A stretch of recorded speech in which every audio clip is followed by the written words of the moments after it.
Ladies and gentlemen, boys and girls, Discord syndicate degenerates and ducks and squirrels, welcome to this here episode of the Discord syndicate hosted by the Degen Roundtable. My name is Will Stevenson. I am one of the hosts of the Degen Roundtable, and I'm going to be taking over this here ship in on behalf of the Captain RG3 and a wild SJ who are out conducting business and getting all sorts of tomfooleries and hooliganisms all taken care of today. And I'm also going to be joined by my super duper famous Degen Roundtable amigo, Mr. Nate McGettit. Mrs. Producer, would you go ahead and bring up my fantastic amigo here? Ladies and gentlemen, welcome Nate McGettit. Ooh, nice shirt, broski. I fucking love your style. That is fantastic. Oh, What's it's a fucking new and exciting with you, man. friendo? It's a yeah. So, hello everybody. I am Nate McGettit with the Degen Roundtable, and this here is Will Stevenson, the first mate. He is officially the first mate, by the way, now because we were talking with RG3 out in New York, and he's like, he's the captain. Well, who's this guy then? Doesn't that look like a first mate to you? So he's officially.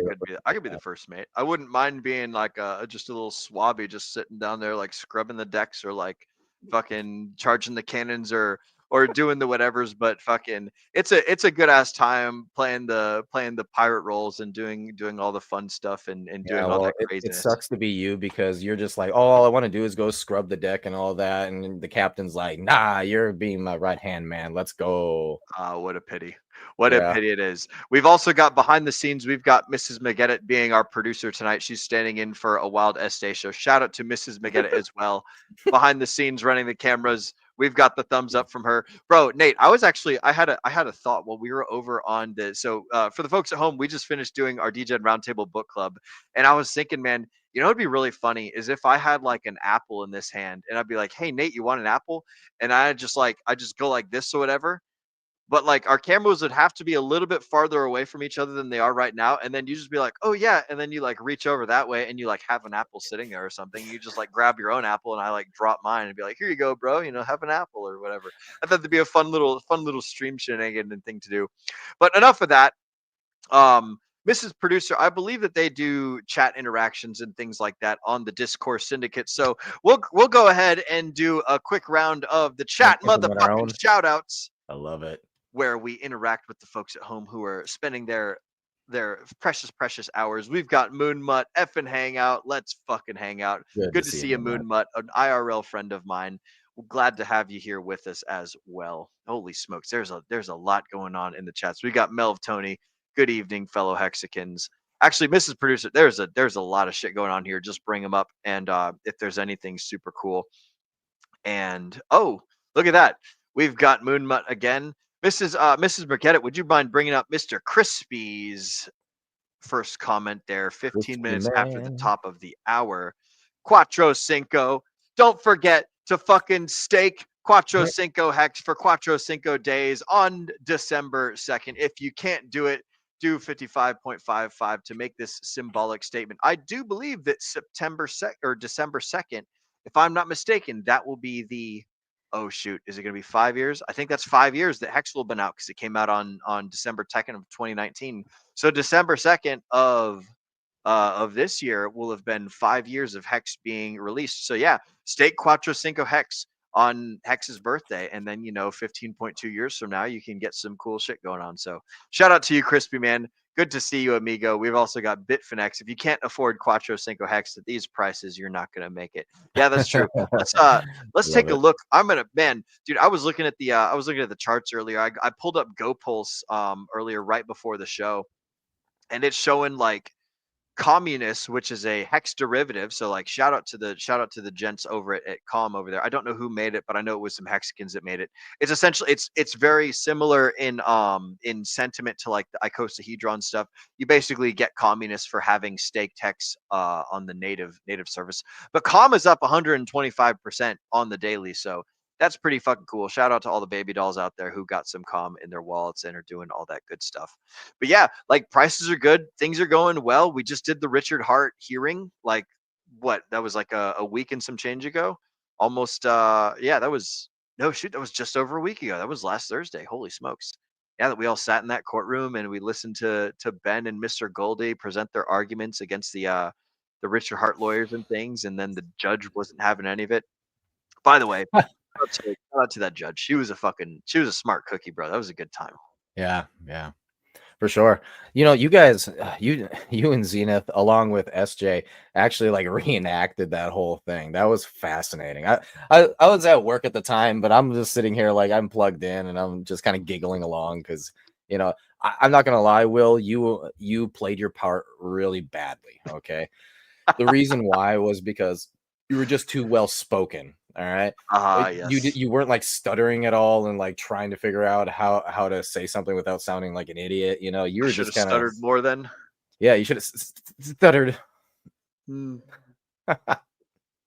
Like the actual SEC guys. Yeah, they did not do a very good job of communicating well to the judge and whatnot at that hearing. Shout out to everyone who was able to make that, by the way. We had 76 motherfuckers over at that event. I was super. Oh, my camera's fuzzy. We had 76 people over at the actual trial, at the actual event. It was super cool, super awesome. I fucking loved seeing each and every one of you guys. If you guys are out there, y'all should totally hop on the FN Hangout and come chit chat and tell us what you thought about the trial. I want to hear from you guys. Yep, doing all that stuff. Mrs. Producer, if you haven't already, go ahead and throw that link in the live chats and in the description and wherever. I don't know where where RG3 and SJ put the link to join. But if anyone out there is watching the FN Hangout right now and y'all want to come on and shoot the shit and hang out with us and talk about Hex, talk about Richard Hart products, talk about stuff going on in the ecosystem, projects that are going on. The thing that I've got that I want to talk about is I want to start off this conversation with the fact that our very own Nuclear Herbs, the legal representative for the PulseChain community, he is making moves to become the U.S. ambassador to Finland. For those of you who didn't know, the United States currently does not have an ambassador for Finland. And our good friend, Mr. Nuclear Herbs, noticed this. And so, Mrs. Producer, I believe in the private chats, I dropped the link to Nuclear Herbs status. Can we do a share screen for that? Let me go ahead and pull up the actual Nuclear Herbs on X. Let's see. There it is. Now I got to do the present screen, share screen. Well, you're getting that ready. I wanted to pop in here and say really quick that today is also a very special someone's birthday. Oh, yes. Happy birthday to our very own Nate McGettit right over here. Nate, you're turning what? You're 16 years old today, right? You're at least 60, yeah. Drive? What's that? At least 60, yeah. I'm on the other side of that where I can't drive anymore. Excellent, broski. I'm not allowed on the road. Happy birthday to you, Nate.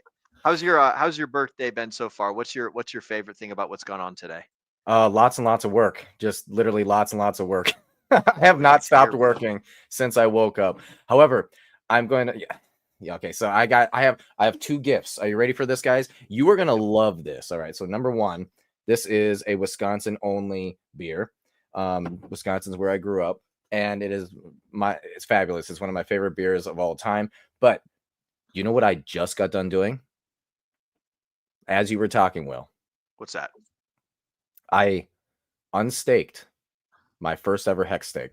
Oh, really? Oh, yeah, that's right. Because you were telling me it was on your birthday and whatnot. It's on my birthday. It was your first time unstaking hex. How did it feel, bro? Yeah, it felt like I was clicking a button. No, it's fantastic though, because but now you got hex in your wallet.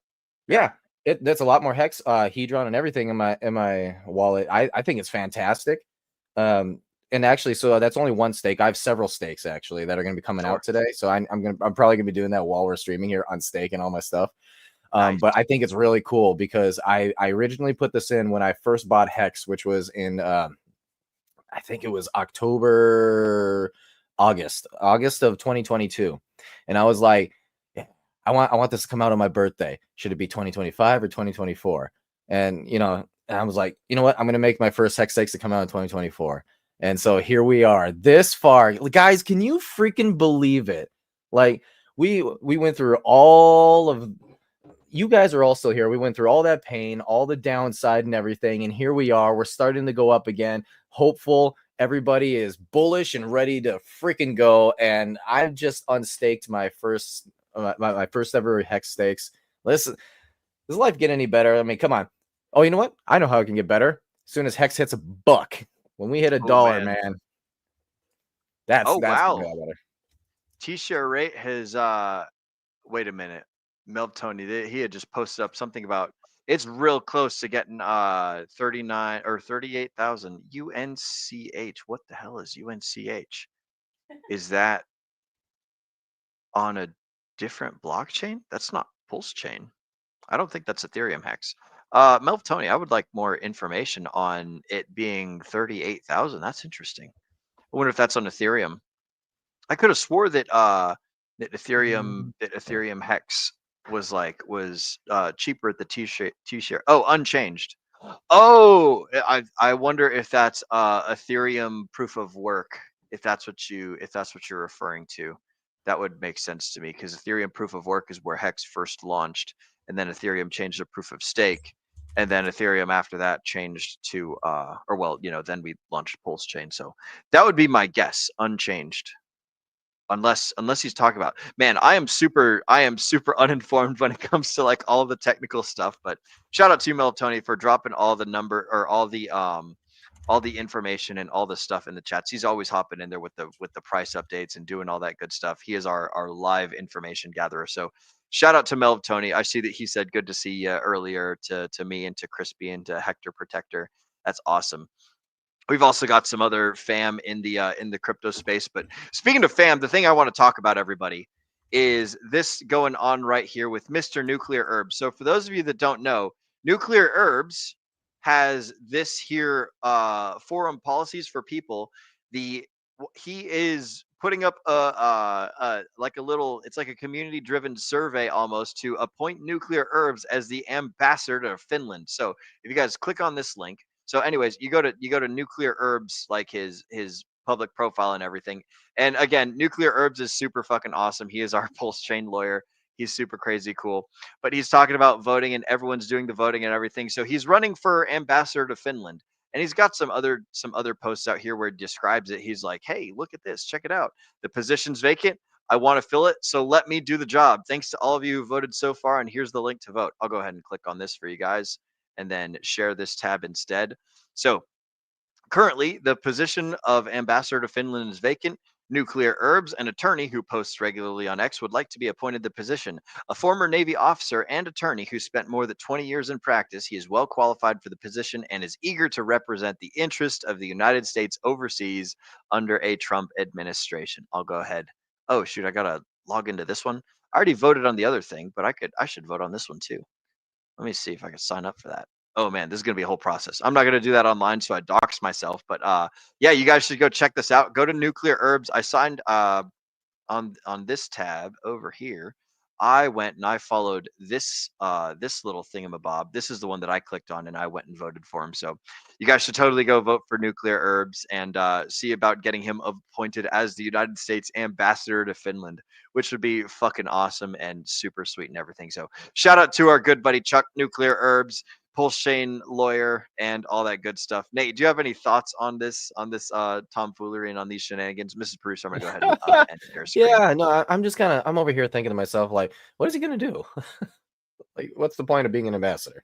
Oh man, that's a good question. I don't know what ambassadors do. I know what I'll do about that though, since I don't know the question. What does Chuck, if you're watching tonight, why don't you hop on and tell us all about it? Ambassador. I'm asking Grok right now. What does the ambassador to Finland do? What does the U.S. ambassador? And I guess more importantly, does it pump my bags? I mean, I'm sure that if Finland's doing great stuff, it'll pump our bags. All right. Oh man. Oh wow, it's writing me up a whole fucking list. Okay. So, oh damn. I'm not gonna read this whole thing. I'm gonna basically list you guys off the bullet points. So they take care of diplomatic relations. They do policy advocacy, security and defense cooperation, economic promotion, cultural and educational exchanges, consular services, public diplomacy, assisting U.S. companies, reporting to Washington, engagement in international occupations. And apparently, ambassadors also deal or they work closely with United States citizens that are in other countries. So if there's other U.S. citizens over in Finland, then y'all can go and hang out with Nuclear Herbs and have a good time. Tervetuloa and all that good stuff. So shout out to Nuclear Herb. Shout out to Chuck for going and doing all this awesome stuff. I think it's crazy awesome that he is volunteering for that spot. And I think that it's kind of a joke, but it's also like if that becomes accepted, that would be super cool. We get another win in the PulseChain community. Not only did we get the cool president elected who's like all about freedom and sovereignty and pursuing like individuality, very like, you know, Richard Hart-esque talking points, all having to do with like US Constitution and making individuals more powerful and stuff. But we've also like if we can get a an actual, you know, Pulsican, Hexican and certified amigo in the government as well, that would be too cool and too awesome. So shout out to you, Chuck. Good to see that you're out there. And man, I am just super stoked for everything that's happening in this ecosystem. Nate, what do you think are some do you have anything on your mind that's been going on in the Hex ecosystem lately that deserves recognition and talking aboutings? Well, other than prices are going up, guys, right? Other than that, we do have Access Alive that's coming out now, that whole app. So yes. Do you want to talk a little bit more about that? I don't know exactly what it is. I didn't know he was coming out with an actual app. That's pretty cool. Yeah. So the app itself it's quite the thing. I'll try and give some of the sort of the cliff notes. So basically, the idea behind it is that with Access, you can burn Access to get Alive. Okay. And because Access is limited amounts, that means that once it's burned, it's forever gone, you know, so that's a scarcity model, right? It's ever deflationary. And then Alive, you end up getting Alive with it. And I'm trying to remember exactly what it was you can do with it, but I believe it's basically it's a token where there's different things you can do with it. It's tied. I know it's tied heavily into communists, and I remember the idea that Axis has talked about on stream and in person is that the whole idea is he wants to lift up the Hex ecosystem by doing whatever he can in his own little ecosystem to create cool tokenomics and cool minting and burning things that are heavily liquidity bonded to tokens that are heavily liquidity bonded to Hex. So the idea is that he's doing this whole thing to help bring value to the Hex ecosystem rather than like extract value from the Hex ecosystem. That's my super simple. Yep. The idea is that Communist is supposed to be an incentive for people for later stakers of Hex to it's an incentive for them to actually get into Hex and to actually stake out Hex, right? Because only technically speaking, the way that Hex stakes work is that you're really only truly rewarded if you buy when Hex is low, right? And or if you're an OG. So because of that, you know, what happens when, you know, Hex is a freaking dollar and people, they really can't get the amount of Hex that we're buying it at half a penny, and then they're buying it at $1, right? So if you think about that, there's not really too much incentive to go staking the Hex again.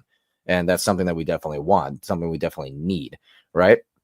So the idea is this, that Communist is going to try to incentivize people to actually stake because you get a little bit of a bonus. Hedron is also in the same sort of boat with that.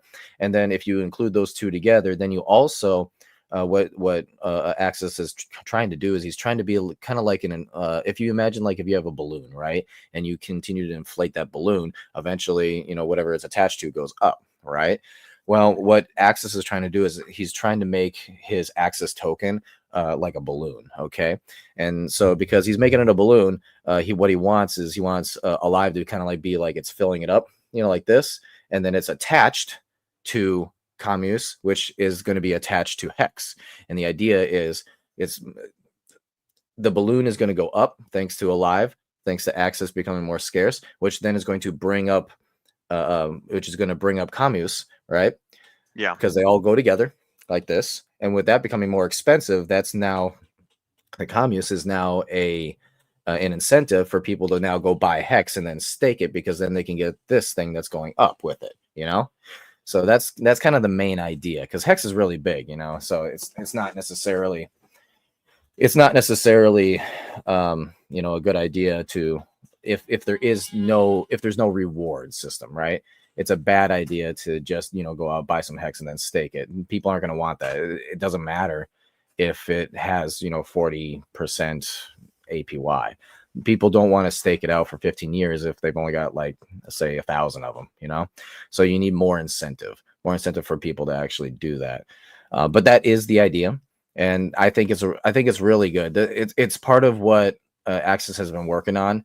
Actually, the Fire Whale, Randy, Crispy, and Axis, they've been working on, you know, the solid index, and kind of like how Marie has been doing with, you know, the Atropa dev has been doing with liquidity bonding, basically creating an entire web, right? Where if one starts going up, they all start going up. You know, the idea that I like to put it is kind of like you have a pool, right? A literal like swimming pool, and then there's a bunch of like cups in it and all that. Okay, and right, and there's flotation devices in there, and so when you start filling the pool, they all go up together, right? Kind of like this tide raises all boats. You know, the thing is, with the way that it works though, is with all these other cups that are in there, you're pouring water into these separate cups that then flow over and then fill up the pool. See, here's the thing though, some of these cups are a little bit bigger than the other cups, right? And so the heavier ones tend to flow maybe not as fast, you know, where other ones go faster. That's what you would call leverage. And something like, say, an Icosa is going to be a leverage on Pulse itself, you know.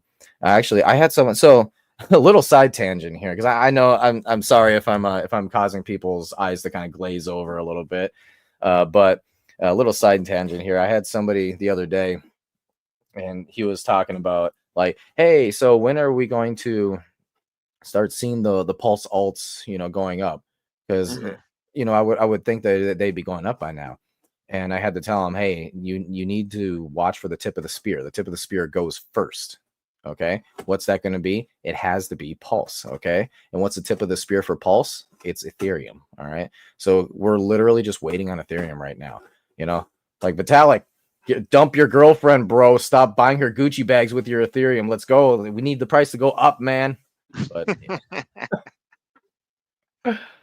but yeah, so we're just kind of waiting on that right now. But there's been a lot of positive movement currently, and I do believe that this is going to stay. Okay, this is Pumptober or Moontober.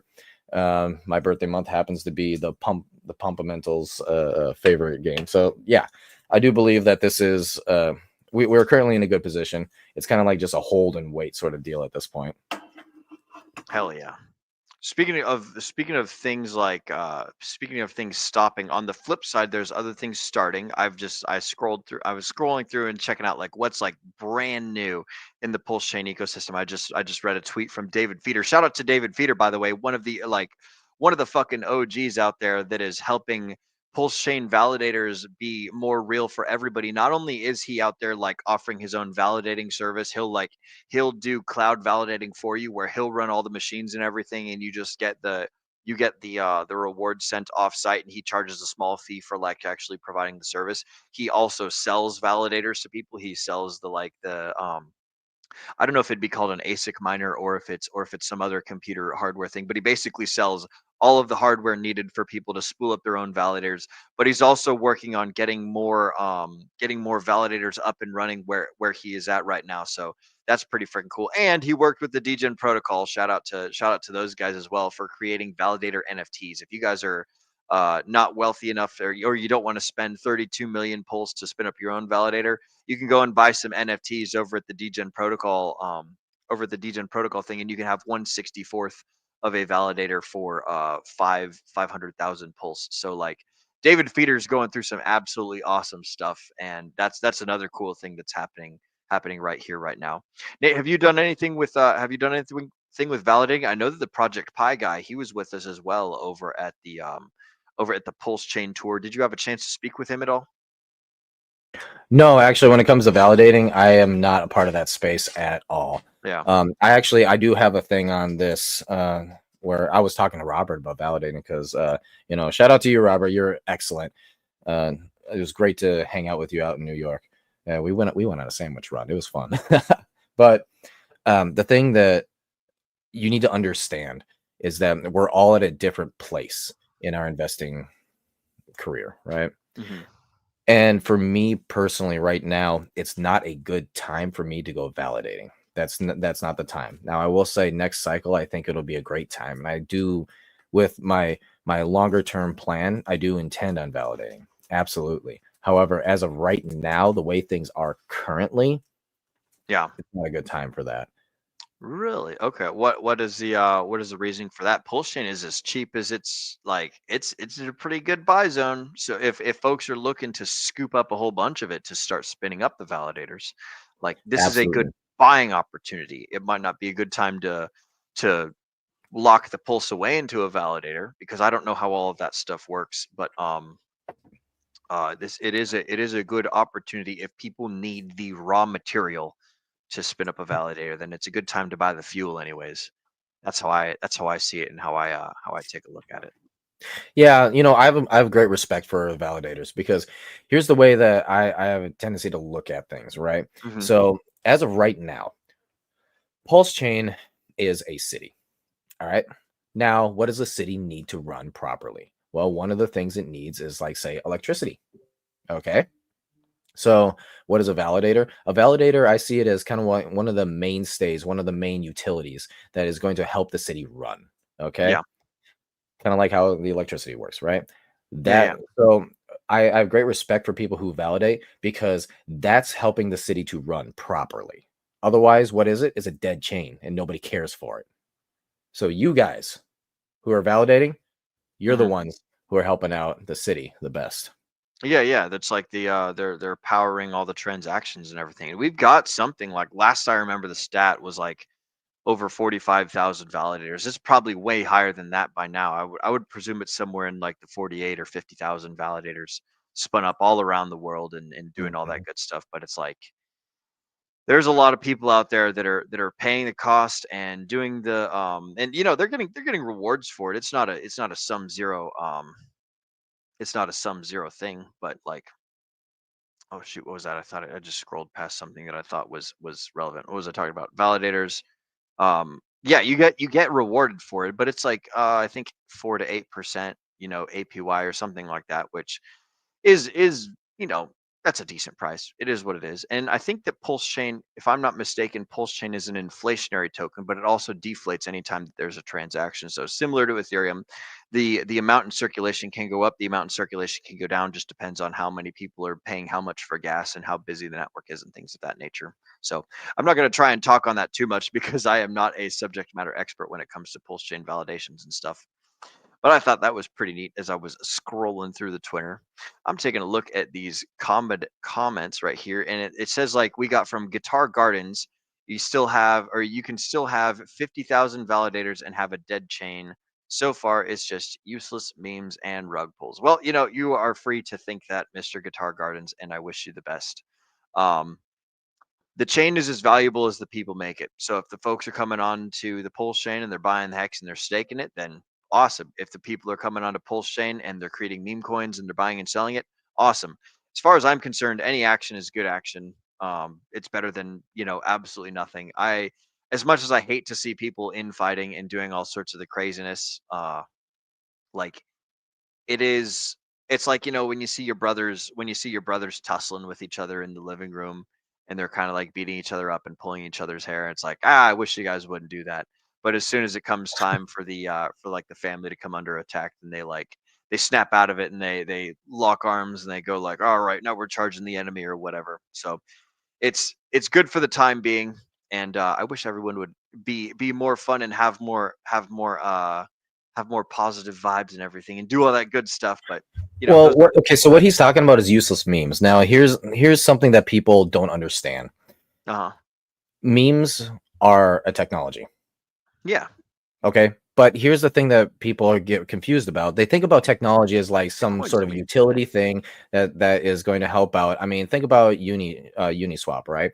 Last cycle we had, what was it? We had DeFi season, right? And it was the technology of Uniswap. Well, was it really the technology of Uniswap, or was it the technology of being able to create your own coins and therefore create your own cultures, create your own communities? I think it was the latter. Okay. Because ultimately, when people, especially this season, this cycle, people are really, I'm just going to say crypto bros are a little bit upset right now at the fact that it's just memes. literally memes. Outside of memes have done an overall of 14,000% just in general, right? It's the number one narrative in all of crypto so far in this cycle. What's behind that? You have real world assets and AI, and those two have done like a 5x basically, right? Like 5,000. So when you're looking at that huge stark difference, it's like, what is going on here? And so when I hear someone say, oh, it's just useless memes, well, I'm sorry, but memes are what everybody's being attracted to right now. Guess what? Memes was also one of the most profitable narratives last cycle too. So if you say useless memes, I'm going to go ahead and say useless utility tokens, because guess what? If you have something that, you know, it works for a reason, right? It does something like, say, let's take Actuator, right? That is definitely a utility token, and it does a very good thing. It solves a very important problem. Okay. Yes, we do need those. Absolutely. However, you can't just throw something out saying, oh, it's just a useless meme. It's not a useless meme. It is a subset of people. It's a culture of people who have gotten together, and they're loud as all hell. The louder the amount of people that you have, the more people look at your chain and go, huh, what's going on over there? What's this party all about? So when you have a party, people tend to want to join in. How is it that the prices are going up? It is only going to be going up because people want to join in. So therefore, memes are the most important thing. So everybody out there, we need to be memeing like crazy. We need to be loud as all hell. I'll take it one step further, Nate. I'll say that everything's a fucking meme, bro. Like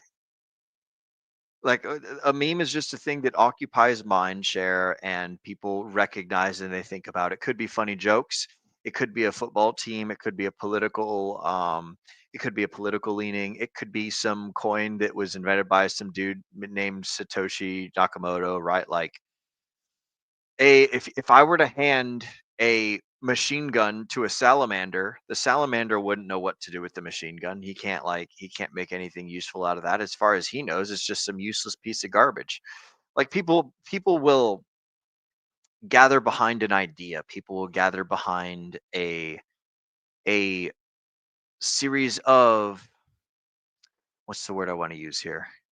People will gather behind a series of like intangible things that represent something. If it's Bitcoin and it represents a campfire story that burns bright inside their heart of like, the government can't touch my money, then hey, like as far as the government, or as far as someone who doesn't care about Bitcoin is concerned, it's just memetics. It's just a whole bunch of like people telling campfire stories, people drawing dicks on the wall, or doing whatever, you know. So something is only as valuable as people make it out to be. And the more people that decide something's valuable, take Dogecoin for existence, right?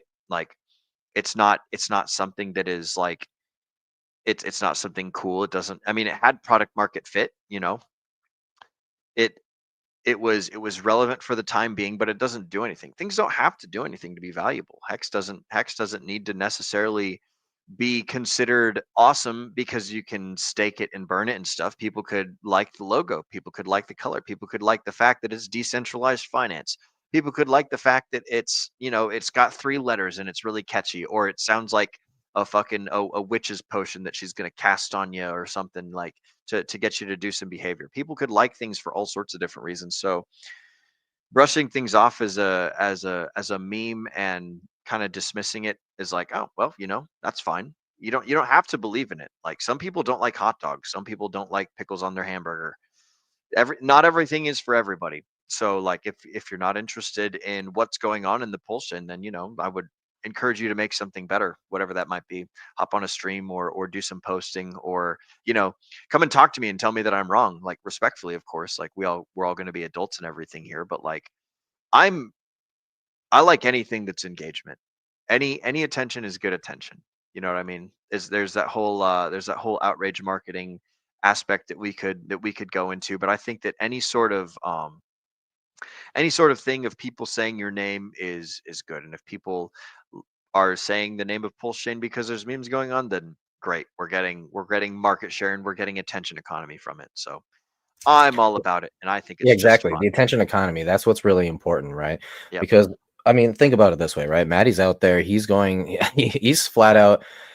going out to all these Trump rallies, right? And I found it interesting because I was talking about before going out to New York how, you know, we really should be going to these Trump rallies and telling people about PulseChain, because ultimately PulseChain it's kind of interesting because all of us, and I'm pretty sure all you guys watching too, kind of believe in the whole idea of like freedom of speech, freedom of movement, right? Freedom to transact.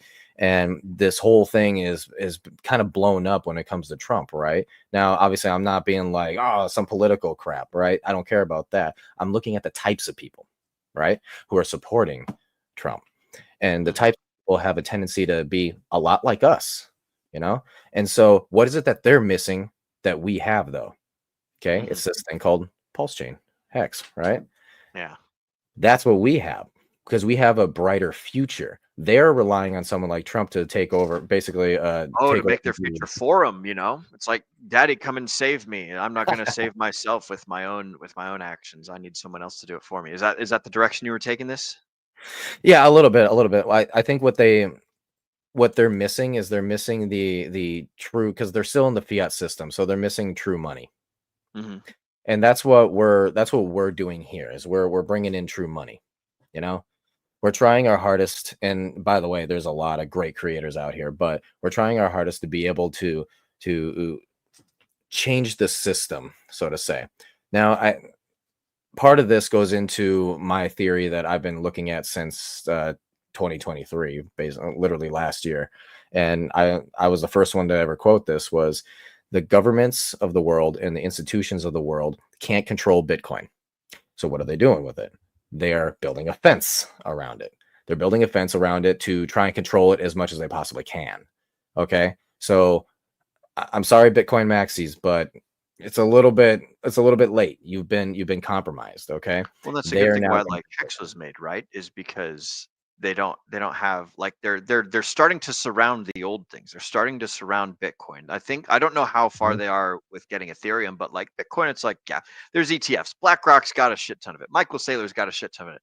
The US government's got a shit ton of it. Yeah. You know what they don't have? They don't have a lot of this cool new thing, Hex. And even if they did, we're gonna out-inflate them over time by staking. Unless the government's staking alongside us, like we're going to have more of the I'm sorry, I shouldn't have cut you off. I wanted to interject that little point in there, though. But don't worry about it, bro. Don't worry about it. We are conversating, man. How dare we conversate? Yeah. So yeah, okay. So Centurion 54, he actually has a great question here. What is the quickest, easiest way to onboard PulseChain, and what would your sales pitch be for non-crypto persons? I want to hear in the comments. I want to hear you guys. What would be your pitch? What would be like the quickest, easiest pitch for you guys? Okay. Now I can understand like maybe Hex is a better Bitcoin, but that might be a little bit, well, I don't know. Actually, I think that would work for the normal person if you think about it, because they'd be like, wait a minute, I've heard of this Bitcoin, but not Hex. I think that would actually work. Can I tackle this one for a second while we wait for Please the folks do. at home Go. to, right? Okay. Excellent. So my pitch would be, is the first thing I don't do is I don't sell to uninterested buyers. I only sell to people who want to buy. So if I'm talking to a person and I come to realize that they're not interested in financial freedom and sovereignty and stuff, then I just like cut and run. You know, it's like that famous scene in, what was it, The Wolf of Wall Street, where he's like, sell me this pen.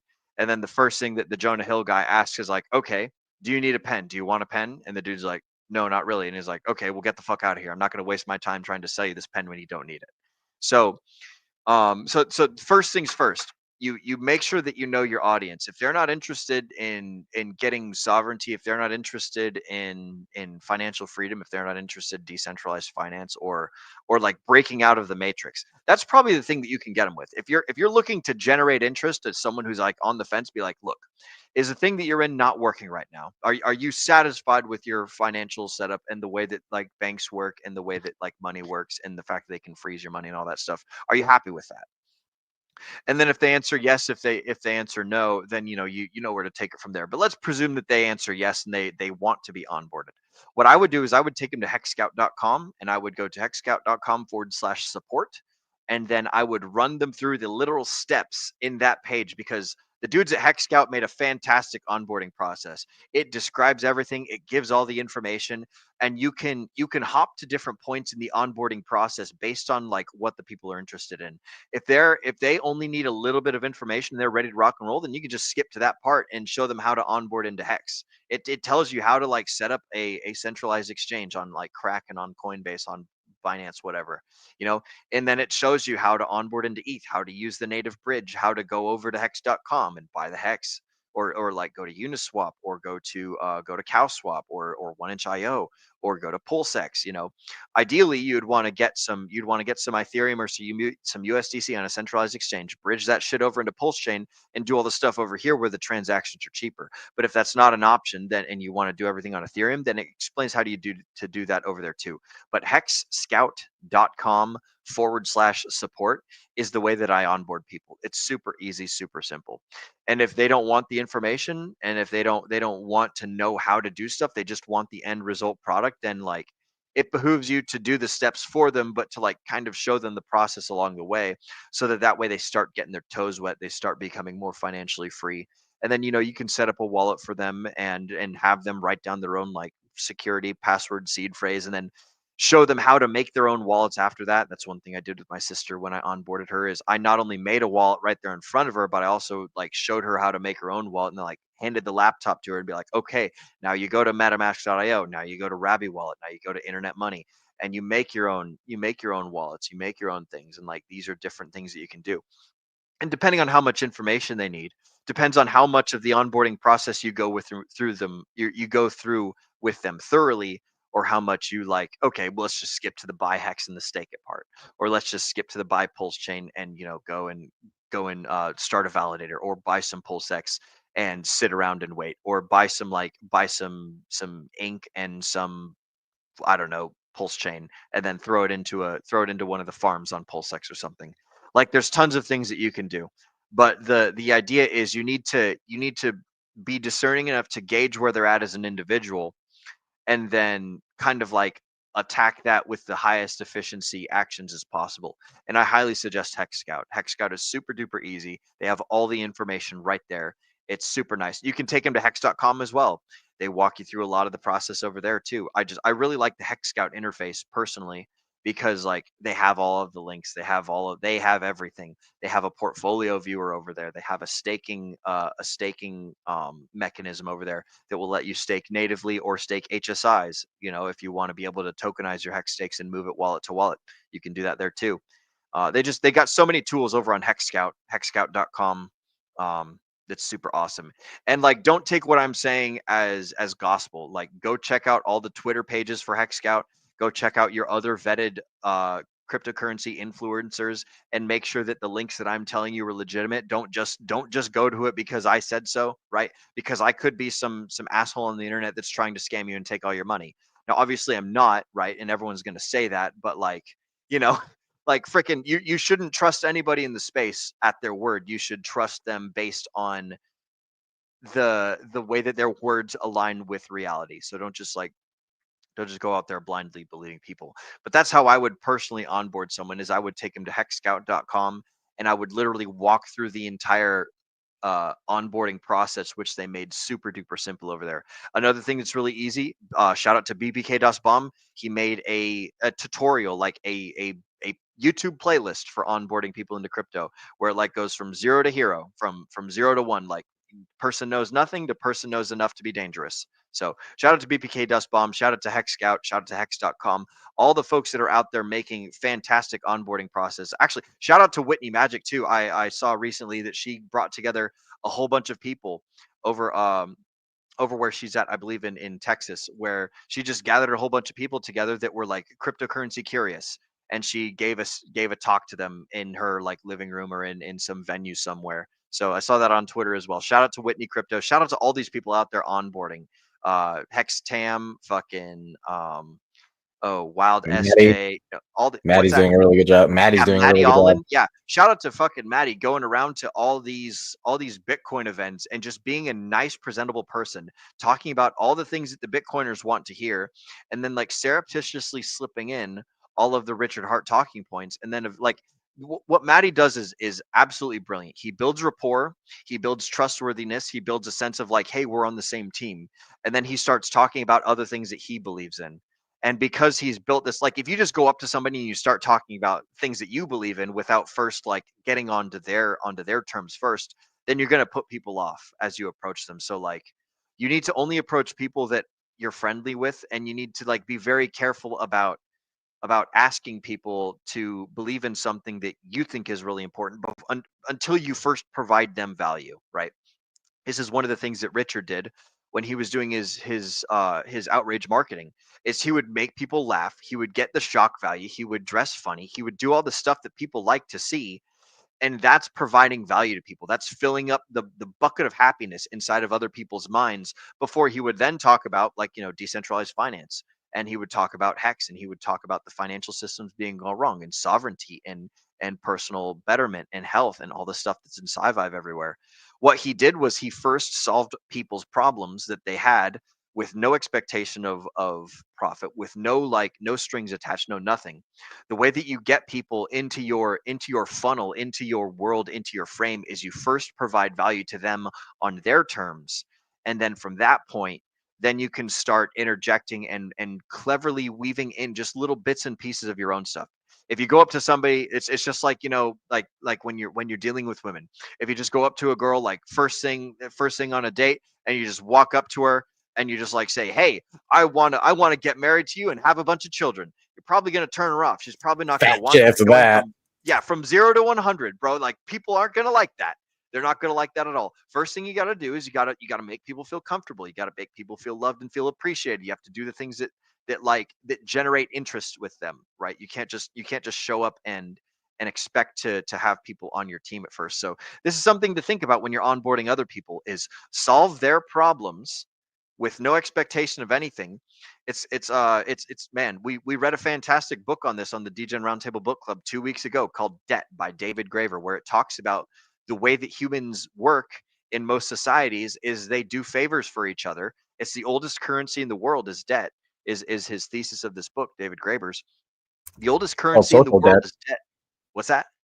It's called social debt. I do something for Yeah, you, and now you're indebted to me, right? exactly. But it's not like a negative type of debt. It's not like a, oh man, now like I'm your slave or something. It's like, oh, I have a feeling of gratitude. It's like positive debt. It's like it's good kind of debt. It's the debt that puts a smile on your face. It's like if your neighbor came over to your house and asked to borrow a cup of sugar, and you're like, oh yeah, I can spare a cup of sugar, no problem. And little did you know, but your neighbor also went over to like 4 other houses and asked to borrow like a cup of eggs and a pound of sugar, a pound of eggs, pound of flour, a pound of whatever. And then they went and they made some delicious pound cake, and then they went and shared it with all their neighbors. They've shown that they can borrow something, they can become indebted to someone, and then they pay them back more than the value of the thing that they gave them in the first place.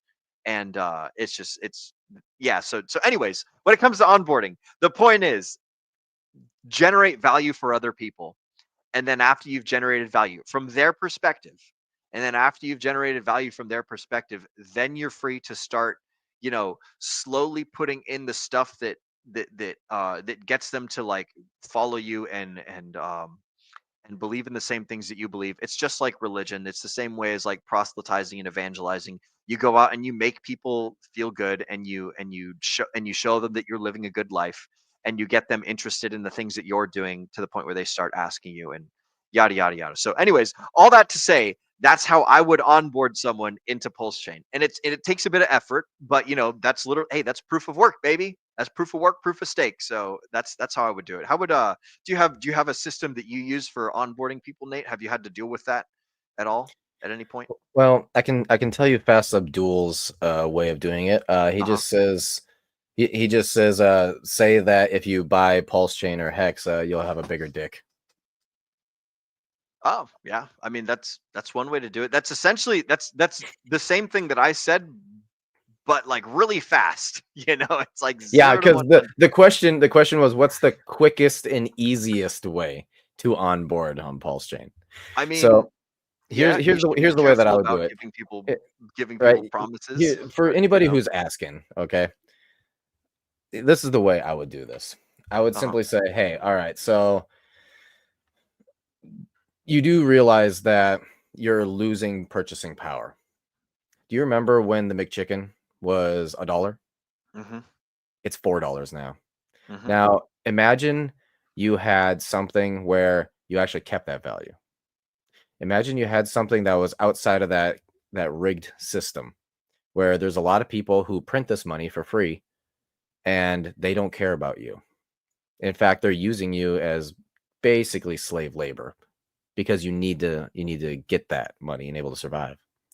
All right, well, let's just exit that system entirely. Let's go over here to this place that literally everybody believes in freedom of speech, freedom of movement, freedom of transacting. Everybody wants to live in what America originally was, which is I'm going to go live my best life. And you can go ahead and you go live your best life and you go do your thing. I'm going to do my thing. And everybody can be happy. Yep. And then as soon as they're like, well, how do I get in? And see, this is where I have an issue. All right. Yeah. I'm not going to lie. The onboarding of being able to get people in starts getting the confusing shit of, oh, well, you have to go get a private wallet. You have to do the MetaMask thing. You have to get the seed phrases. And by that point, you haven't even gotten past the wallet itself. And people are like, oh, this is a lot of steps. I think I'm out of here. Yeah, that's why you gotta like man, one of the things that I really want to build, and I've spoken about this a couple times, and I'll have to do it when I'm wealthier because I can't hire a dev at the position of life that I'm in right now. But one of the things I want to build is I want to make an Amazon one-click buy for hex stakes. Like that's my vision is like you preload credit card information, you preload a wallet address that you want it sent to, and you click the buy button, and it essentially like I don't know, uses like 0x Coast or something to onboard money into PulseChain, and then it takes that money, it buys Hex with it, and it buys a little bit of Pulse for the gas fees and everything.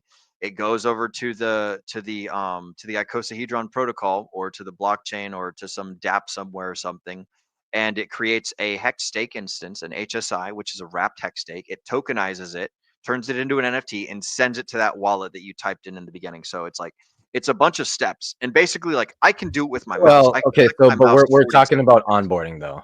Yeah. People are not going to onboard with that. How do you correct. take a normal person, right? We need to look at that. How do you take a normal person? As soon as you start talking about the HSIs and the hex staking and all that, people get lost. You need quickest and easiest.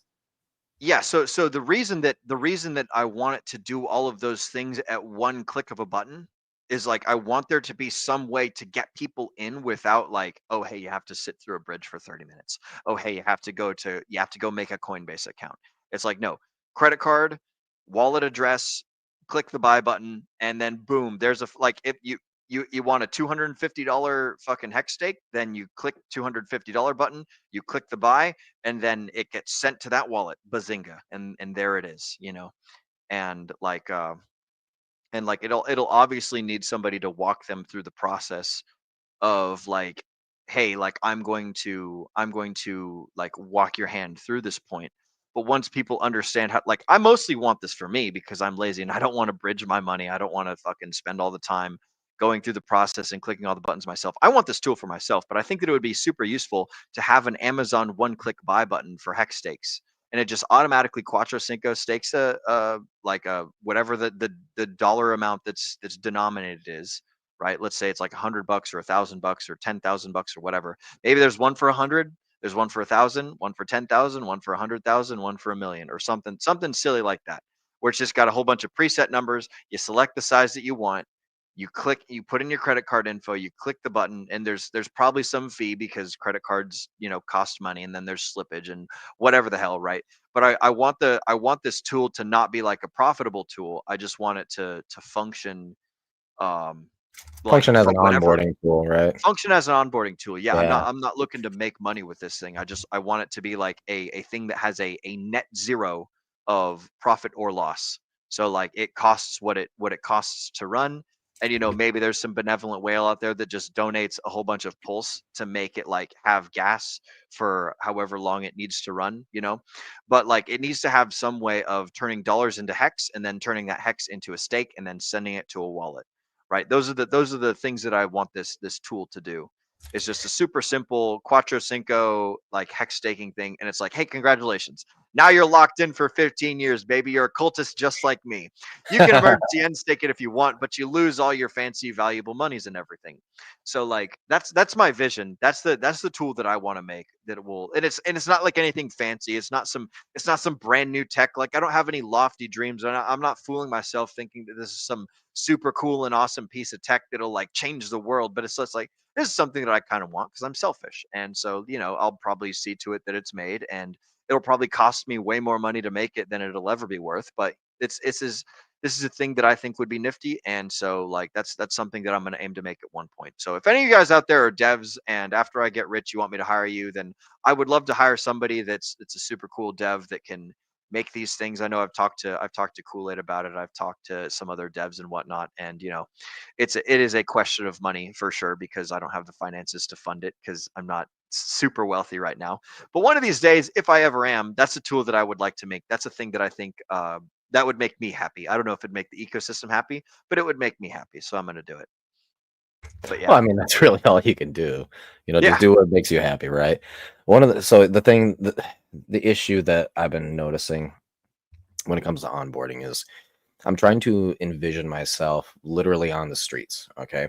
So I go to the streets, I'm just walking, I'm having a good day. And I randomly just come up to somebody and we're sitting there at the stoplight. We're kind of going in the same direction, right? So it's like, okay, so I actually have some time to talk to this guy. Not a ton of time, but enough time, right? How do I onboard this guy? All right. So that's the question, and that's the problem we need to solve. So what I would like to have is something where I'm like, oh yeah, this thing is going to go 10,000x. Like if you're not in it, like stay poor, right? Oh, like a little copywriting script that you can like, or maybe some bullet points or something, right? No. What I want to be able to do is say, hey, this is something that you want to get into, and the person's like, yeah, that sounds like a great idea. I'm just kind of giving a quick elevator pitch. And he's like, you know what? That actually sounds like a really good idea. I think I could throw a couple $100 into that because I need some kind of risk on asset, right? And so I'm like, cool. All right, he wants to get in. Now, walking down the street, what can I do? Really can't do anything. There's really nothing that we can do. Well, you're gonna have to use your ETH or buy ETH, or you're gonna have to go put in your credentials while walking down the street into Coast, and then that's gonna have to wait around for 7 days for it to be approved and all that. See, this is an issue, okay? Because you're still running into the same brick wall. This is too many steps, or I'll do it later, and then they forget and they never do it. That's why I want the one-click buys, because then there would be no like like easy out from things. Like people do avoid doing difficult things. I'm sorry, I didn't mean to cut you off, but I wanted to say, like, I agree completely, bro. People don't want to do things that take more than 2 or 3 steps, myself included. Yeah, so you talk about a vision of something you would like, right? And you and I are in agreement that it's a one click, but I think you and I are in disagreement on what's more important, being the one click. You say the one click thing that you want is like a literal Quattro Cinco hex stake, right? Yeah, you that's what I want. That's you. I'm literally just projecting. No, okay, I got you. Arguments. Yeah, the way my brain works is like, okay, so how do people just get onto the chain itself, So as of right now, the tools we currently have, the only thing we can really do is PulseChain.com. Click the little MetaMask thing, and it instantly puts the RPC into MetaMask, and there you go. Okay, well, that's a start. If anybody is dabbling in crypto a little bit, you're either going to have a CEX, which, by the way, I'm pretty sure that's going to be the solution. Or it's going to be they already have like a MetaMask, that's going to be the thing. Well, okay, so how do you get them over to PulseChain in the first place? Because I think that's the true thing that needs to be solved here, is how do you get them smoothly and easily to PulseChain, right? And for everybody listening, I want you to try and be thinking with me here on trying to solve this problem, because the thing that I bring up is a real issue of just walking down the street. Hey, this will change your life, but you have to do all these steps with it. People don't want to hear that. Yeah. people don't want to do that. You know as well as I that the least amount of things somebody has to do to achieve a thing, they're more likely to do it. Correct 100%. So yeah, that's what I would like. I would like something like Coast. I think Coast has probably done it the closest so far, where you literally put in your bank account stuff just like you would with any like E-Trade, right? Any stock thing, and you can immediately from your bank account immediately buy Pulse, right? I think that's about as close as you can get, but unfortunately there's a lot of steps that have been happening with that now as well, where you got to go to Wise now and do all that extra stuff and sending things around. If there was a way to set up a credit card transaction that automatically like forwarded into Wise somehow, which then forwarded onto Coast and bought, which then like turns into USD, and you can buy Hex with USD straight off of Coast. You don't have to turn it into PulseChain. You don't have to do whatever. There's four cryptocurrencies that you can buy off of Coast, and it's Hex, PulseChain, PulseX, and I want to say the weight token. I'm pretty sure it's weight token. Shoot. Now that I'm saying it out loud, I need to go check because I can't just be talking out of my ass here. But on Coast, you can buy, let's see. You pay USD and you can get PulseX, Hex, and weight. That's correct. So the weight token is what the native Coast uses for their for lowering your fees and things. So if you want to get like lower transaction fees, and use the weight token. But excuse me, what I would like to see is like some way of just like interjecting like a credit card processor into Wise, that then like when you send that your money, then there's whatever the transaction fee is that takes that little bit away, and then it turns the rest of it into USD, and then just like a little bit of that is used to buy Pulse, and the rest is used to buy Hex, and then you have Hex in a wallet, and then you go and it goes in automatically Quattro Cinco stakes as an HSI and sends it somewhere. Like I do agree, like making something super easy for people to do would be the way to get in the normies. Now there's another question of like, do you want normies in the chain? It's like, I want to turn the normies into believers and holders. I don't want to get normies in that'll just get wrecked, right? Like if they're going to enter, then it benefits them to enter and wait. And I mean, if they don't, then they don't. That's their free decision. But like, when I first got into the Hex space, like the first thing that I did was I staked out Quattro Cinco. And then after I had spent all my money staking out and shit, I was like, oh fuck, now I need to actually like learn about this stuff because I'm stuck here for 15 years, So it's like putting that, and that's the reason that I want to like Degen over here. yeah, so I want to give people the experience that I got, which was super effective in my understanding anyways. It's like I was sold on Richard Hart being on the Fresh and Fit, the Fresh and Fit stream that happened in like August of 2022 or whenever it was, September of 2022. And then I was like, all right, this Hex stuff is cool. Sold all my Bitcoin into Ethereum, turned that all into Hex, went out and fucking just staked it immediately. And it was like, okay, well, now that I'm in, I should learn more about this stuff because this dude seems pretty cool. And it's time to like actually look at the way that all of this stuff works. But the first thing that I did was like, I basically chained myself to ecosystem for better, for worse. And I didn't see it that way at the time. What I saw is that I was essentially making the decision to offload my decision making to a contract instead of to my squishy gray brain, which is subject to chemicals. And when I don't eat at the right times, I get a little bit of hangry, and then if I'm Are too you hangry, talking then I about might make emotions and silly those decisions. chemicals? Yeah, it's like we're all subject to the firmware and to the software. So like I know that when I'm feeling sad or when I'm feeling happy, I'm going to make different decisions based on like the buy and the sell buttons. It's like I'm much less interested in clicking the buy button or in the sell button when the price is fucking way high, and I'm just like, woo, watch it go up, and then the price tanks, and I'm just like, oh damn, I wish I sold while it was up high. So it's like with Hex and with staking, what I did at the time was I was like, okay, I know that because I bought and sold Bitcoin at terrible times. My first 4 years in the cryptocurrency sphere, I was buying Bitcoin all the way up in the bull market, and then like Bitcoin started going down, and I didn't know that Bitcoin could even go down. I didn't know that was an option. And so like when that started happening, I was like, oh no, this is all gonna like go down forever and be terrible. And so like I bought the top and I sold the bottom, did like the worst things ever, lost a lot of money. But I recognized that I made the wrong decisions, and I didn't know why I made them wrong. But I knew that if I had a way of forcing myself to hold the Bitcoin for long periods of time, then over that long periods of time, it would be better. So when I saw that Hex had an opportunity for me to basically remove my ability to make bad decisions, I hopped right on that shit, and I was like, oh yeah, I'm staking this shit out for 15 years. Why the fuck wouldn't I? Because like I know that I'm gonna make wrong decisions, but if I like lock this shit up, then it's like I can't touch it and I can't make the bad decisions. So I'm saving myself from myself.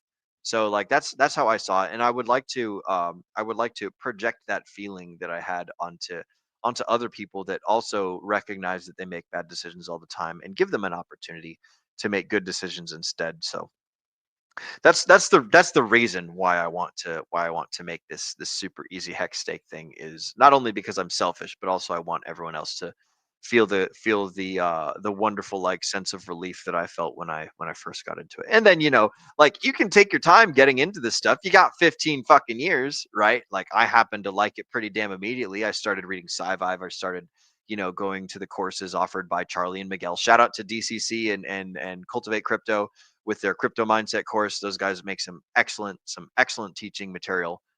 If you guys are new to the cryptocurrency sphere, you might as well go take their course and learn some stuff and just be part of like a really cool community of people that are all dedicated and whatnot. But yeah, like I think that giving people um something to look forward to and something to use would be pretty damn cool. And of course, I think that my ideas are the best, so I'm going to want to do more of them, and then also like give other people the opportunity to do my also all of my bad ideas. Oh, you can't see the bad. All of my bad ideas as well. So there you go. Fucking nothing but bad ideas out of this guy. So go and go and stick your hex out, Quattro Cinco, and then be a part of this super cool ecosystem, meet great people, shake hands, kiss babies, make friends all over the place. We made so many fucking friends over at over at the Richard Hart trial, bro. It was so fucking awesome. I freaking love it. It's been nothing but a great couple of weeks, great couple of days, this recent history. Yeah, shout out to you guys, because that was a hell of a thing. So I need you guys to kind of understand where I'm coming all from, the folks right? at home, y'all are the killers. Yeah, for real. I am not necessarily a social guy, all right? And the fact that I'm even on camera is kind of strange. The way that DJ Roundtable sort of popped up itself is like, it's kind of an enigma. And especially someone like me to be able to get on camera like this and start doing things. But then on top of it, you have someone like me go out, spend money to go out to New York and be a part of the community and literally walk up to a bunch of strangers, right? Yeah. And just be like, hey, I'm Nate, Yeah. and start talking with everybody. I remember Hex Monkey, he was awesome, right? Robert, like, man, the amount of people out there is, it was great just to see everybody. And here's the thing that both Mrs. Magetta and I really, it made us really invested in this community. I already knew the community was fantastic based on all the builders and all the passionate people. But when we went out there and we started meeting people, and everybody was just excited to be a part of it, right? A part of what was going on around us. And they were happy to meet a stranger, right? There were some people who knew me, right? And they actually wanted to get some photos. That was epic. But yeah. The other side of it is like, you don't know who I am. Who are you again? And it doesn't matter. You're a Hexican. You're a PulseChain. You are part of the family. You are part of this community, right? And they wanted to hang out with you. Every single time it was getting nighttime, it's like, yeah, we'll probably have to go back to the house, and we're gonna have to, go to sleep, right? And it'll be nice, get some rest, blah blah. Then all of a sudden you'll get a message, or somebody who's over there is like, oh, we're gonna go do this thing. Come with us. and next thing you know, it's 1 a.m, and you're like, oh no, what have I done? What have I done? I've been having too much fun. Man, it was some good times, some great people, bro. Yeah, it was fantastic. Yeah, you guys, I think you and Zenith accidentally almost got into the Halloween parade out there, if I remember correctly. Yes, we almost did. That was I'm not a fan of crowds. Zenith is not a fan of crowds. New York City on Halloween for the Halloween parade. Apparently, at the very end of 6th Street on the very southern side down in Soho or wherever it is, like southern Manhattan. Like that's where all the people gather to like participate in the parade and go up north and whatnot. And Zenith and I were over there because we were like, oh, 6th and Canal, that's like the bottom of the parade. That's where Yeah, like you guys all the were parade stuff's gonna basically be ending. waiting for me.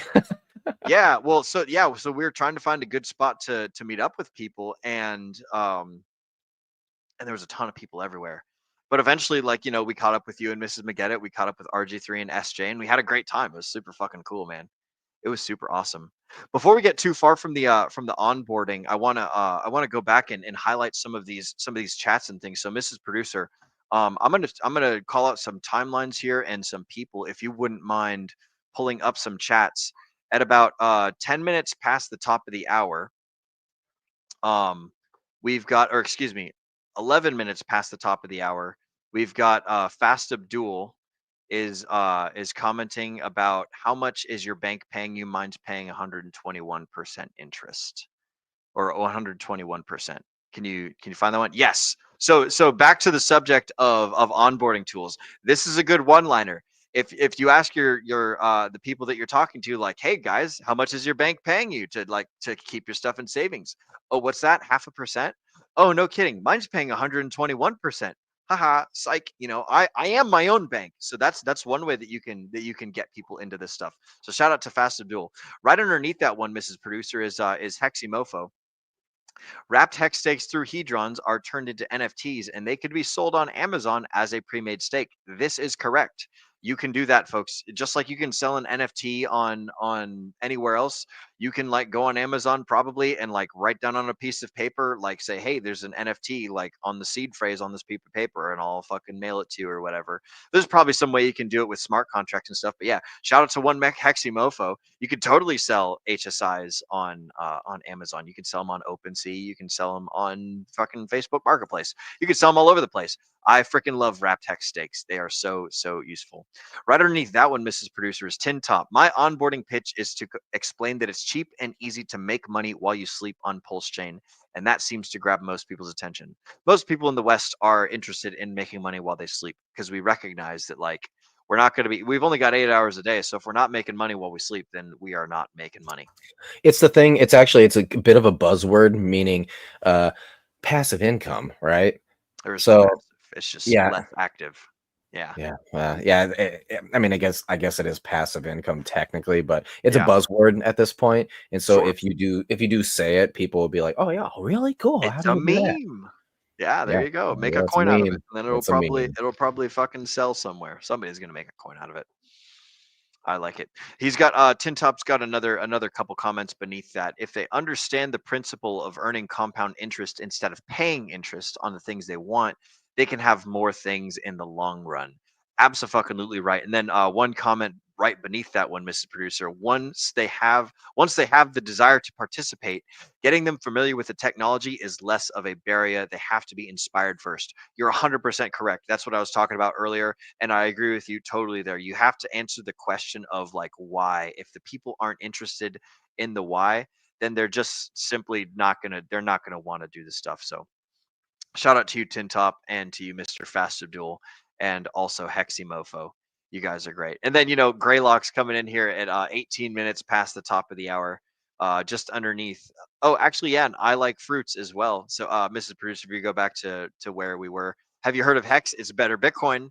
You know, you might get some people with that. Some people might believe you. They might be interested. But Bitcoin's got a lot of zeitgeist is the wrong word. It's got a lot of mental market share. People know what Bitcoin is. People don't necessarily know what Hex is. So like if you say that Hex is a better Bitcoin, people have probably heard that there's a lot of things that are a better Bitcoin. So you might have a bit of it could work, but you know, like it might not get you all the results that you wish. And then directly underneath that, Greylock says sell them on a 5 to a 10x more reasonable. You could also mention that like this coin in the ecosystem, this token Hex did a 10,000x on its last all the way bottom to all the way top. So that's a pretty relatable thing as well. If people like making lots of money, then you know, then if you'd have bought the bottom, sold the top, which I don't think I don't know who did that, if anyone did it, but like most likely you're not going to buy the exact bottom and sell the exact top. But that sort of thing is the idea.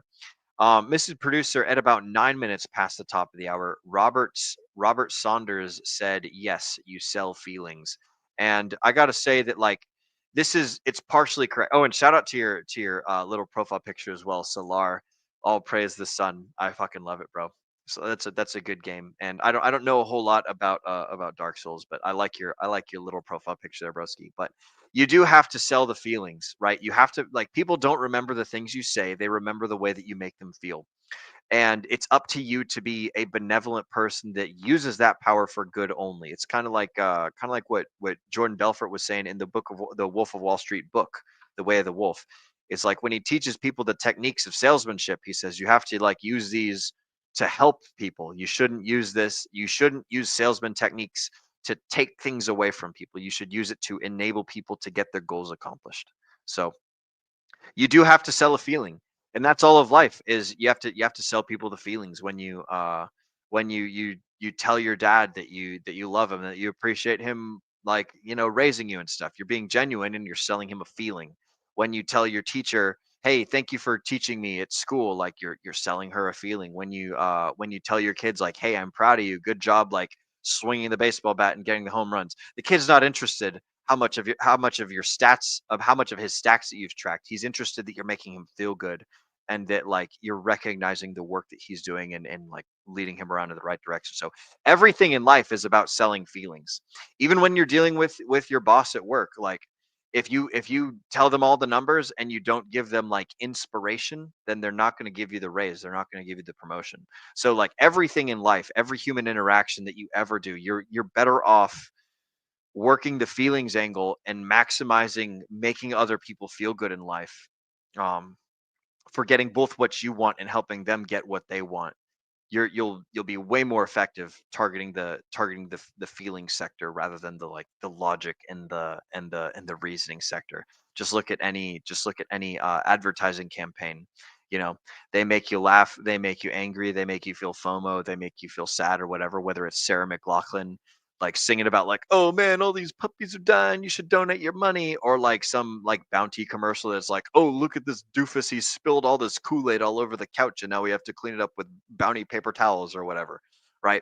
Like they're I'm selling not you gonna a lie, they're feeling. pretty much doofuses in those whole things, and they go like Yeah. black and white, and they're just like Yep. falling over. Yep. This Oh never man, happened those to you. black and white commercials, all those infomercials, those are the best, bro. Where it's like, oh, I've sat down with my bowl of popcorn and it exploded everywhere. So buy my new popcorn lid to just keep the popcorn inside the bowl, or whatever the infomercial thing is, man. Like it's super awesome. So when you're getting people into like the hex space, you have to sell them the feeling of like whatever it is that they need, like whatever problems they need solved. You need to help them in that direction come to the realization that what they're doing isn't working, and like they need to do new things. And you have to believe it as well. If you don't believe it, then don't go try and sell it. You have to believe the stuff that you're selling. I'm not going to buy a hamburger from a vegan, and I'm not going to trust like the computers that Mark Zuckerberg sells when he tapes up his own webcams and everything. So it's like there's some you have to believe in what you sell. If you're a car salesman and you only ride bicycles, then it's like you're doing it wrong, buckaroo. So you got to believe in what you're selling, and you also have to do a good job attacking the feelings and everything. Do you have any more thoughts, Mr. Nate McGet? I'm pretty burnt out as far as like topics of conversations and things. So if you have something, I would love to hear it. Yeah, actually, no, it's a question for you. So Oh, I was okay. thinking, right, and I know my answer, obviously, Hmm. right, but I'm selfish, so I want to ask you first. Sure. So, what is it you're looking forward to in 2025? Because think about it, right? The SEC, this whole court thing is it's so stupid. I can almost guarantee that we're gonna win it, easy peasy, right? We got Trump in office now, and things just seem to be going right, and we're hitting that banana zone now. What is it that you're looking forward to this coming year? Oh man, so I could answer this from a personal perspective. I could answer it from a crypto perspective. I could answer it from a worldwide economics perspective. I'm inclined to go with the personal perspective, but which of those answers do you want to hear? All right, so let's go ahead. Let's start it off as personal. Okay. Okay. and then we're gonna move into as far as crypto goes. I And am maybe they're the interested. same thing. I am interested in getting to do more of the stuff that I love to do. We've got my personal the company that I work for. I'm an iron worker, by the way. For those of you guys that don't know, I climb TV. I call myself an iron worker because nobody knows what a TV tower technician is. But I stack TV towers, those 2,000-foot tall things with the big blinky red lights and the wires that hold them in place and everything. I destack those bitches. I do maintenance on them and all sorts of stuff. And we haven't done a proper stack or destack for the last like 2 years. So I'm super stoked to go be a skyboy again, where I can be like up high in a tower proper for like months at a time. Like it's different going and climbing a tower to do a light bulb change, or to go like plug in some wires and stuff, or tighten up a guy wire, or fix an elevator or something. But like getting to stack or getting to destack an entire tower, that shit's super awesome. So that's something that I'm like very personally looking forward to.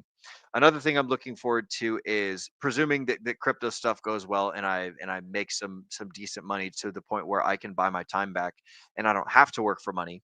I'd still like to do the same stuff that I'm doing. I just wouldn't need to be as like hungry to go to work. So like I can afford to take time off. I can afford to, go 6 months, a year without any jobs lined up or anything like that. I would like the ability to be like, hey, I don't need to work. I want to work. But with that like financial freedom comes the opportunity to go and start and consider like building a family and stuff. So that's something that I'm looking at doing, is going around and traveling more and vetting more women and seeing like what kind of people fit into my life and are interested in following the path that I'm going down, and helping me accomplish the goals that I want, and finding ways to bring more life into the world. So that's something that I'm looking forward to on a personal and professional scale, is because right now I'm not financially set for having children. I mean, I probably could if I wanted to, but like I don't want to bring kids into this world until I know that I could like raise them from start to finish without having to worry about finances and things. So like I don't want to live like paycheck to paycheck or something, but that's something that I'm looking forward to, is getting to do what I love professionally. Um also meeting more Hexicans. I'll say that definitely fits into the perspective, as well as I'm taking time off and I'm traveling around. I'm getting to meet more people and I'm getting to shake more hands, kiss more babies, like go and break bread with folks, and share drinks, throw axes, go on walks in the woods, do whatever the hell. The real valuable thing in life is people, right? It's people first, goods and services next, and then like finances after that. So like if you can solve those three things for people, then you're in a really great spot. So I'm stoked to do what I love professionally. I'm stoked to hang out and meet new people. I'm stoked to build a family.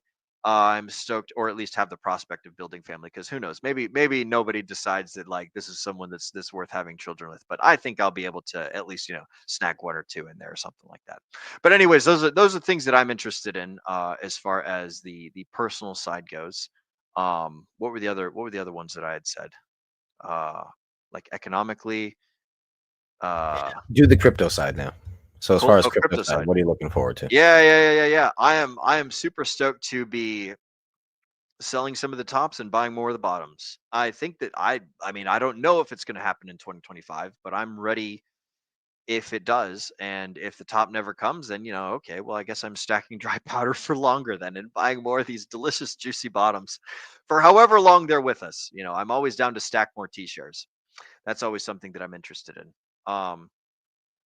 Cryptocurrency related wise, once like I had told you before, once I acquire enough capital through either like manipulating materials around the world with my own two hands and earning money the old fashioned way, or cryptocurrency way. Once I get enough throwaway money, then I would like to, like I was telling you earlier, start my little Quattro Cinco a one click buy button project thing. So that'd be something that I'm looking forward to. um I think that Richard Hart's probably going to blow the SEC out of the water. Part of me is really stoked for how well the case went. A part of me is kind of sad, because I would love to see real courtroom like precedent set and like real law happen as a result of the SEC being a doofus. And I would love to see them get smoked and lose at trial. That's something that I would love. And like nobody wins in that scenario because it's the American taxpayer dollars that are paying the SEC's bill. They're not going out there and like, raking leaves and picking up cans to earn the money to fund the lawyers and whatnot. Like they're not doing that. They're just going to write a bill and they're going to say, "Hey, US Treasury, we need this much money because we fucked off for too long." But I would love to see the SEC take some real losses in the crypto sphere, and I would love to see them eat a slice of humble pie so that way they could realize that like, oh snap, perhaps we need to like not be so retarded when it comes to cryptocurrency, or not be so lame, or so whatever word you want to call it, right?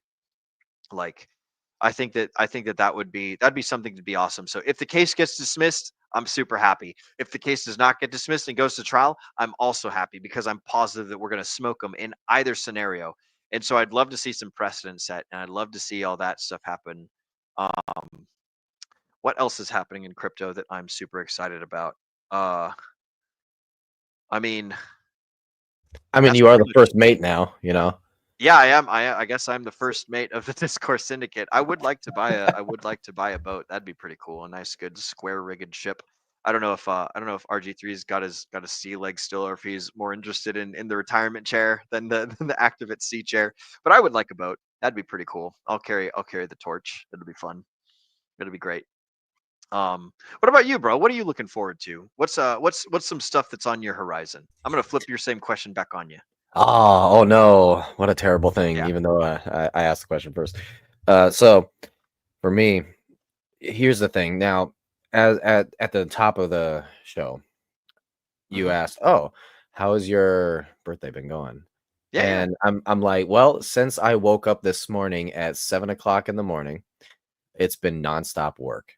And yes, I'm calling streaming work, right? Because this is something that I'm doing. I'm trying to provide, some value for everybody out here who's watching us, right? Sure. And so, and then when I got home, I tweeted off a ton of things, which, by the way, Ascending Man 369 on X, go ahead, give me a follow there. I put out a lot of information there, guys, and it's definitely stuff that you can use to go up in the wealth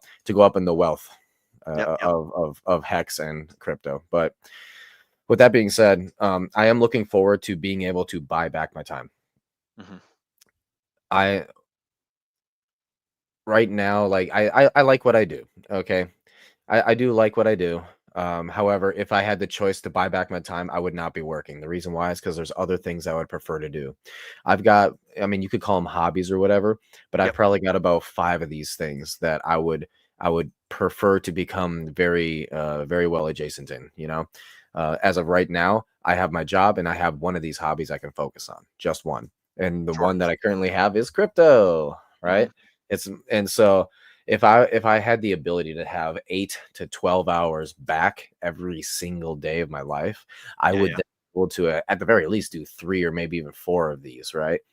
Something like music. I would love to be able to do music, but being able to do music for a day, I would have to give up all the information, studying, and research that I do with crypto, right? That's part of the price to be paid, my friend. It's part of the price, and that's the reason why I do look forward to being able to buy back this time, because I'm always going to be nonstop working, but it depends on what am I working on, So there's that, but there's another thing too, and I've done a little bit of it this year, where let me just tell you guys, right? I work a lot. In fact, I work so much that I've only ever had 1 vacation in my life. Well, as of this year, I had a whole Great Lakes tour. I literally drove around all the Great Lakes all the way out to New Hampshire to go meet this guy for the first time. This asshole. I'm in that house right now, bro. Yeah, you're at the house right now too, which is cool. It's nice. So that and then obviously I went to New York, okay? And that was twice in 1 year, right? Rather than once in 20 years. So yes, I would like to be able to go out and start meeting people, right? Meeting people, but also just going out and experiencing what's out there in the world. Because that's one thing that I've noticed about, like going to New York. I just go out there, I want to experience it, but I can also experience it with folks like you epic people. So that's something that I'm looking forward to, and that is going to be happening next year, probably more, and the year after, and it's going to be a continued thing, right? as far as crypto goes, I'm really looking forward to seeing what's going to be appearing. And I also look forward to the green candles. For those who don't know about my past, I started in 2021, okay? Late 2020, which means top of the bull market, okay? That's where I started in crypto. And obviously, I put in way too much money and I flat out got scammed. Okay, it's not just like, oh, I put all my money in and then it went down. No, like I legit lost it all, okay? So, yeah, right. So I'm looking forward to seeing what it feels like to have bought in the bottom and then just watching the green candles go up, because I don't know that feeling yet. And you know what? It's going to be fantastic when it does happen. I can almost guarantee that it's going to be happening with Hex, with the PulseChain ecosystem.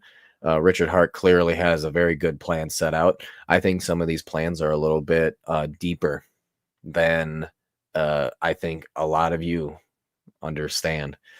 The base level understanding right now is that Richard Hart and Godwell have 320 or 340,000 ETH sitting around waiting to be rotated into, or vampiring off of Ethereum, waiting to be rotated into PulseChain. I don't think it's as simple as that. I don't think it needs to be. I think there's more complicated things going on that are going to be happening. In fact, this ETH might have something to do with pegging PDI to $1. Is it going to get pegged? I don't know. It doesn't really matter. That's not the point. I've got my little sticker I've got right here. There we go. This is just for fun, folks. I think this is fucking hilarious. But look, it's there. It is with like a little one die with the Quattro Cinco, fucking and then there's another Quattro Cinco over there. Hell yeah. That's just fucking funny. There is that, but there's a lot. I mean, there's a lot of other complicated things going on. When you look at the community in whole, you know, there's a lot of builders who are building out, you know, guardrails. Like I said, I'm always going to stick to this. I was the first one to say it, and I'll say it again. PulseChain is a city, okay? Ethereum is a city, right? Ethereum just happens to be a bigger city. And then, but PulseChain, it's a city. It started off as nothing more than just a shack in the woods called Hex. That's all it started off as. And you know what came out of that? Well, Hex started growing, you know, the shack became, you know, an actual building, an actual house, right? And then we have Hedron and Icosa, and that added a bunch more layers to it. And so now all of a sudden it's becoming like, hey, this is almost like a financial building now. Cool. And then from there we have Actuator, we got Commus, we got some other ones that are kind of coming around it as well. Ooh, hello. Look at me my thing. But at this point, it's starting to build up like a skyscraper, level after level after level after level, and it's each one of these sits on the baseline. The baseline is Hex, right? And it's an absolutely fantastic idea because, hey, the tallest building in the city that is PulseChain is the Hex building, and that Hex building is a financial center. The Burj Hex Khalifa. Yeah, Burj Hex Khalifa, the financial center of the world, and all we're doing is we're building on it, you know, and then when you look at all these sub communities, right?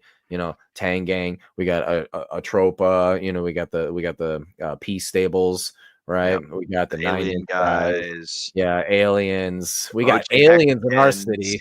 We got fucking aliens, man. Yeah. So when you start looking at that, it's like there's all these different sectors of the city itself, you know, and they all function to make this city, the GDP of this city more, you know. It's a really interesting and cool idea, and I love watching it evolve because everyone here is super early to this city. If you could imagine being in New York City, thank you, Tin Top. Yeah. If you could imagine being in New York City, though, when it was nothing but just, you know, a couple of like 3 or 4 story buildings, and look at it now. It is a huge city. It's a financial center of the world. Like, this is where we're going. Yeah, he's right. Yeah, I like fruits. We got the Poke Center now. The Poke Center is a new one. That's a newer one. That's an entertainment center for the city. Bunch of memes, bunch of people making cool things. Yep. Yeah. You know, so everybody needs to be bullish on what's happening. It's not because, oh, it went up and then it went down. No, that was the one time that we had a rush of people come in, and they're like, oh, but it's only a shack here. That's not enough. Anyways, let's go back to Ethereum City. And then PulseChain starts getting built out and it becomes more of a city. Now that rush is going to come back in. And only this time, oh, wow, there's an entire city here now. You see? People are going to start sticking around because they want to be in the city. That's what they want to do. They don't want to go out to a single shack and then be like, wait, I'm going to set up shop here. They don't really care about that. They care about the city itself. I can go ahead and I can get myself an apartment. And then from the apartment, I can walk down the street and go to the Poke Center. You know, like that's the deal right there. People want to stick around because of that stuff, you know. So that be bullish on PulseChain. I know I'm a hella bullish. Just think about man. Think about the city. I like it. I like it. I love the city analogy. That's a good one. All right, Nate, it's time for us to start wrapping this bitch up. We've been on stream for a long, long time. These folks at home have had enough of us yapping and whatnot. Where can the folks find you, and what have you got coming up in the near future, my friend? So what I've got coming up is actually I've got a lineup of people for my Ascending Tech show on the Ascending Man YouTube, which it is not this one. It's my own little creative corner. It's just the Ascending Man, right? The same sort of thing as my X. You can find me on X. You can find me on Instagram. You can find me on YouTube. Just the Ascending Man. I'm going to be doing a bunch of shows. Basically, this is Ascending Tech is I'm diving deep into the technicals of projects, coins, things like that, right? By the way, if you do have one of those, go ahead, just hit me up on Telegram. I'm in basically every single chat that you guys are in as well, but also the Degen Roundtable community chat. You absolutely need to get in there. Whenever there's a lot of people who have questions, and we always answer them in there. And in fact, there's a lot of people who have flat out kind of just wanted to leave. You know, they feel like they were just, you know, beat up throughout the entire bear market, and they just wanted to leave. And we discuss things kind of like how we discussed here today. We discussed with them about like, hey, it's probably not a good idea, you know, hold the line, you're going to be good. And they're still with us here today. And in fact, with these green candles currently, they're like, now I see what you guys were talking about. So get into our Telegram. It is a big deal. So yeah, but that's what I got going on. I'll be on the Sunday show. I found some really cool things. It looks like a real world purchasing is happening institutional wise with crypto. So that's really awesome. But other than that, I guess I'm just going to go ahead and hand it right over to you, because you are correct. It is kind of a late night. Yes, it is indeed. All right. For the folks at home who want to find me on any of my socials, you guys can find me at will.pls.fyi. All of my socials are linked from there. As far as what's going on in the near future, I want to do a quick moment to shout out the Hexican IRL meetup chat that I created over in Telegram. It is bit.ly/hex_meetup. You can also do t.me/hex_meetup. Both of them work. The bit.ly one, though, will take you to a very specific message inside of that Telegram where it explains to you how to go through the Telegram and how to use it to maximum leverage to best go about meeting other people and having the best times and things of that nature. So again, bit.ly/hex_meetup. That's where you go. And make sure that you guys check out what a wild SJ and RJ3 are up to, right? You guys can find them on x.com/Captain RG3 for him, and x.com/a wild SJ for her. And then also check out the PulseChain Tour events that are going on. I know that the next event that's going on, to the best of my knowledge, is the PulseChain Tour 369 event over in Las Vegas, Nevada. So that will be going on from March 6th through 9th next year, 2025. Again, that's March 6th through 9th, 2025. So We will be there. you guys, yep, I'll be there. Nate will be there. Zenith will Come be visit there. us. I'm Say sure hi. Yes. Yeah, make sure to swing by and say hi, and we'll do some irresponsible degenning. Mrs. McGettit will also be there as well. Good to see we got thumbs up for that. Awesome possum. So that's going on. If you guys want to get a discount for tickets to that event, then when you go to that website, you can use promo code Degen, or you can use promo code RG3. I'm not sure what the captain's promo code is, but I know that ours is promo code Degen. So that one you can use for a fact. You can try RG3 for his. I'm pretty sure that's their promo code as well. So if you guys want to support the Discourse Syndicate voting, then use promo code RG3. If you want to support the Degen Roundtable, then use our promo code.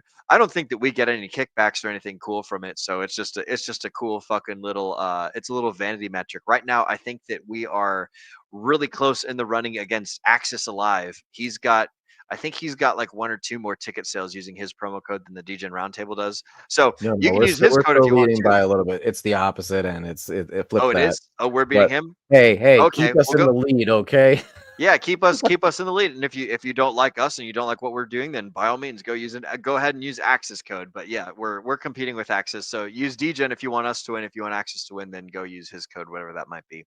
But anyways, we want to let you guys know that we love and appreciate you and everything of that nature. So I normally do a copywriting read for the end of our shows, but I'm going to switch up the words that I say because we are on the FN Hangout on Discourse Syndicate. So, Mrs. Producer, do we have? I think that Mrs. Producer, can I get a thumbs up from you on Nate's screen if we have access to play the advertisement that Zenith made? I don't know if we have that one or not. But that would be a cool thing to end the show with if that's appropriate. I don't know if we have it while we are in their StreamYard account. We do not? Okay. Well, no sweat. Either way, you guys already know the promo codes. Use promo code Degen or promo code RG3 to get a 20% off discount for those PulseChain Tour Conference tickets. Those are, again, March 6th through 9th.